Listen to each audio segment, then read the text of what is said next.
So we have a new episode of Legends and Leaders, and today it's great to have Marcy here. Marcy, you come from, really an incredible family and a very generous family. I attended the Syms School for Business, which was where I got my bachelor's from NYU in New York, and that was through the efforts of your family to make that school, fully possible. It's produced a lot of great graduates, and I know you're somebody that's been very involved from an educational standpoint and just entrepreneurial. I mean, you got involved in the family business and all of that and the undertaking there. And now you've written a book on some of the lessons you've learned throughout the years, being involved in so many amazing organizations and conversations throughout the way about respect and leading with respect. And so I'm excited to have you and to get into your story. Thank you, Ben. I'm really excited to be here. It's wonderful. I've one of the most proud things of my life really has been being one of the founding trustees of the board of the Sy Syms School of Business and having the opportunity to get to know the community and to really get to know the students. And I know that it was so heartwarming and gratifying for my father. I think his favorite days of the year were those days where he went into the building and spoke to students and, looked them squarely in the eye and said, "Are you an entrepreneur?" And then kind of challenged them to think about entrepreneurship as their career decision. Certainly living with an entrepreneur, that's why I made my career decision to be with an entrepreneur. It's really exciting. Yeah, I definitely agree. It's an adventure. So I would love to just talk a bit about your family and your father. If you can just give a bit of insight into like his entrepreneurial journey and how the idea for Syms Corp came about and this niche that you guys had with off-price retailing and yeah, how like that whole business kind of got built up, and then get into like a bit of how your role evolved over there. That'd be great. Yeah, well, Cy was a first generation American. His father was from Russia, from the Pale along the Ukrainian border, and came here when he was 14. My grandfather, who I never knew, and he was able to, through cousins, start a business. Before the age of 24, he had already filed three bankruptcies. He was, I can imagine Morris Marinsky never slept a day. He was always doing a deal. And my father actually was able to participate in the GI Bill, and that was why he was able to go to college and started working at was his father and older brother's store in Lower Manhattan. After doing that for some years, he opened his own store. And what he did with his father and older brother's store was most of the buying. So he got to know the vendors. And he was really one of the things about my dad as a personality that immediately comes across is how much he liked people. He never, though, went over lines. He was always respectful. And in those days, very honestly, we're talking about, 59, 60, 61. There were the attitude towards vendors was, can you pull one over on me? Can you get a little bit more than what I'm offering? And it was always, you always had to look over your shoulder, what was coming at you. And my dad was never that way. He was a handshake guy. What I say is what I'm going to do, unless something intractable got in the way. And he became very popular with the vendors that he was doing business with during the time that he worked for his brother. So when he opened his own store, he had a lot of vendors that were anxious to go with him to create what Sy wanted to create, which was providing for the consumer products within 10 to 15% of the wholesale price. Wow. That was the goal. That was the goal. He didn't want to just do a discount store. He called it off price.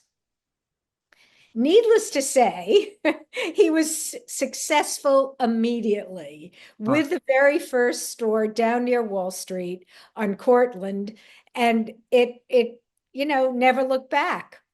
Mhm. When did you start to get involved in the company, Marcy? Were you always as a child involved in it and watching this kind of happen? And then when did you make the decision, I want to be more involved and take a real role? I didn't decide till much later. I'm the oldest of six. Mhm. I have three younger brothers, all of whom were in the business before my dad asked me to join the business. And I pursued my own educational desires and career. I imagined myself being a programmer for TV stations. Huh. And I got my degree from BU, and I got a job that really was the one that helped me decide to join Syms after my father had asked me for a couple of years to do so. And I understood that unless I had a real skill to bring to the family business, I'd never be respected. So I knew that my father respected me, and I liked the feeling of being respected and listened to and seen and appreciated. But most importantly, I wanted to make sure the people that I was working with and my dad could say, boy, she's really a value added to this company. And that happened when I became a media buyer. And I created for Syms an in-house ad agency when I joined Syms. And that was really the value added that I had with my dad for the company, and it expanded from there. Mm. So you became the youngest female president of a New York Stock Exchange listed company. What was that like at that point in time? And how did that kind of affect this whole mentality of leading with respect now that you have and some of the lessons that you've learned? You know, Ben, I didn't understand the real significance or impact of that. I Mhm. must say that after that happened, though, there were really, it was somewhat of a media frenzy. You know, I had all of these articles written, and I wasn't really prepared. I mean, neither I nor my dad saw my participation in that particular light. But it was also fun. It was scary. It was fun. It was exciting. And there was an opportunity. There was an opportunity for me to speak as someone who was keenly aware of equal opportunity for women, keenly aware of women going to school and finding no opportunity to advance once they got to middle management. This was all part of my world and my friends. And I think that looking back, I wish I had been more prepared, but considering that I wasn't, I think I had got a lot of good things done. 100%. And I think that maybe that could have been beneficial to you to, be an outsider in a sense. Yeah. A lot Yeah, of maybe. you Yeah. were a part of a lot of the, I mean, you mentioned the media buying, but you're also part of the ads and part of the commercials. What was that Yeah. experience like? I mean, you had this Well, iconic slogan. yeah. Well, before I became a Syms employee, if you will, my dad had asked me when he went into the women's business, he had asked me like in the mid 70s when I was working somewhere else to do the commercials. And I said, Dad, I can't do the commercials. I'm not working here. It's not really honest for me to present myself as Marcy Syms when I'm not Syms, the company. But once I started working there, there was no way for me to kind of weasel it out. And he went through what you call it, a test. So I got into the studio and I had to do an audition. And I'll never forget what my father told me about talking into the camera. He said, just imagine no one's really listening and no one's really going to remember. Now relax. That's great Which, if advice. you, yes, and which, if you think about it, is exactly why we kept the same commercial forever. And educated consumers, our best customer, was because he figured, it's going to take 10 years before anyone really notices about it. And he's right. We have today so much thrown at us so quickly, but we stuck with it and it worked. My starting with the advertising, one of the things that I loved, I know I'm jumping around, I get so It's okay. excited when I talk about this, but one of the things I loved about being an entrepreneur was when my dad said, well, we want to open more stores in other markets outside New York and New Jersey. And I said, well, I would love to. So I took some courses at NYU real estate, and then, well, we really need an HR department. So I studied HR, and being an entrepreneur, you have to constantly be a student. You have to constantly be learning and challenging yourself. And that's what I love so much about it. And the journey gets, after becoming a public company, things kind of changed. It was more, you weren't doing it just for the company. You were doing it, you were working for your shareholders. And those shareholders expect a certain result. And there's not that opportunity for long range planning like there was in the family business. Hmm. So what was it like scaling, just scaling Sims in general? I mean, you had to pick all these different places you wanted to put stores. You had to figure out the right type of designer products to put in them. Like, what went into all of that? Because I mean, it was pretty expansive what you guys did. Yeah. Well, by the end, we had 50 stores and we were in 22 media markets. Wow. Um, Well, first and foremost, it was crucial for us to have the approval of the vendors Mm, that we sold at these very low prices. So if we're doing business with Bill Blass or Ralph Lauren or Armani or Boss or what have you, they need to feel comfortable where our stores are, that we were not going to infringe upon the department store traffic. mm, They had to feel comfortable that we would not use their names in advertising. There was no expansion for Sims without the buy-in and the partnership mm. with the vendors. And that's why we used to say, if we go out of business, the consumer is going to find somewhere else to shop. Mm. But the manufacturer not may not find someone that's as easy to deal with as we are. What happened in the end with the company? I mean, I know you guys have done so much charitable stuff, but it was so iconic. Where is it? What kind of happened to it essentially? Well, by the time we got to factory outlet stores, TJ Maxx, H&M, Yeah. uh, the Limited, and all of these kind of disposable fashion trends, Mm, it became harder and harder for us to maintain our market share. mhm. And there was also the impact of casual dressing for men. 60% of our purchases were in the men's suiting area. Really? So yeah, yeah. So and all that goes with that, the shirts, the ties, the blazer, the trench coat, what have you. And there that was changing. It was changing rapidly. And along with changing attitudes about that, we're changing attitudes about designers. And what constitutes I mean, is H&M a designer? Is that a brand name we could actually sell at off price? No. It was disposable fashion.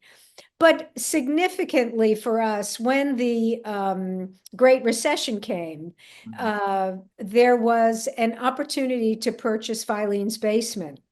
And because we were looking to maintain a younger woman and we had a pretty well-established children's department by this time, and we were attracting younger women with younger children. We thought that the Filene's Basement customer would be a good fit for Sims. And we did a purchase of the company that was very comfortable for us. It was only through really our revolver. We didn't even have to go into the lending market. Mm, Um, but the Great Recession hit, and it kept hitting. And the two cultures did not wind up fitting well together. I tried a new concept of joining the two stores, and customers unfortunately were confused. And I think that I lived the expression that culture eats strategy for breakfast. yeah. Well, it was an amazing journey, and you guys got Yep. very far with it. And definitely impressive to see what was built. And I mean, you also like have a whole nother piece of this where you guys got involved with YU and and wound up being getting the business school being named after your family. Can you just talk a bit about like what made you guys want to get so involved in education? Why is that so like the education is so important to you guys? Why is it such a piece of value, just values in general that you want to focus on? Having both my parents being first generation American, Mm, there was such an emphasis on the opportunity of a free education. The two grandparents that I wound up actually knowing and being significant in my life with my mother's parents, and my grandmother, my mother's mother. One of the most significant things she ever told me was how she was not able to go to school. They put her to work as soon as she got to this country, but she was able to have a mini career before she got married. She became an assistant manager at a shoe store, and she learned that being able to provide for yourself was something that led to self-respect mm. and a great deal of power, empowerment. And she was able to not get married until she was 26, which in those days was like an old maid. But she was so, so proud of it. Now, the education part comes from knowing what happens with the lack of education. When we took the company public in 1983, the company didn't need funds for expansion. Mm. Most of those funds went into the foundation. That foundation, my father very specifically had earmarked to do something because we knew that Yeshiva University, the largest Jewish university in America, did not have a business school. And I remember No business saying schools. there was no business school. Wow. There were there was like a marketing course. That was it. And one of the things that was really fascinating to me was I remember Sy and I were in the car and we're talking about this after seeing Dr. Lamb and yada yada. And I said, how could there not be a business school? Everyone else thinks we control the banks. So it seemed like a no-brainer. And so a good chunk of what the proceeds of going public went to establishing the business school. And we have been supporters, significant supporters ever since, expanding it to now the graduate courses. And there were, over the years, there were several things that were outgrowth. We've just been very happy to be part of it. Yeah, well, I know it's changed a lot of people's lives to have that opportunity to go to, and I mean, I think it's top 100 in the U.S. In school Yeah. in general, and I mean, it's a big deal. I thought the education was pretty good. There were a lot of, Yes. yeah, there were a lot of very interesting people that got to that taught us, and lessons were fascinating. I had a great marketing course at YU. I think it was my favorite course I took. We just dissected a lot of Good. these top brands and went through their strategies and figured out how to make our own. Um, but yeah, I think it's great that you guys did that. I mean, you seem to be involved in education all around. I mean, you've been on all Yeah. different countless boards of different schools and focus on education. It just seems to be a passion of yours in general too. It is because I believe that lifelong learning is not only a way to stay young and involved and interested in things, but I think it's a requirement for being a citizen of the world. I mean, our world is changing quickly, and to just rest on yesterday's news doesn't really appeal, not to me anyway.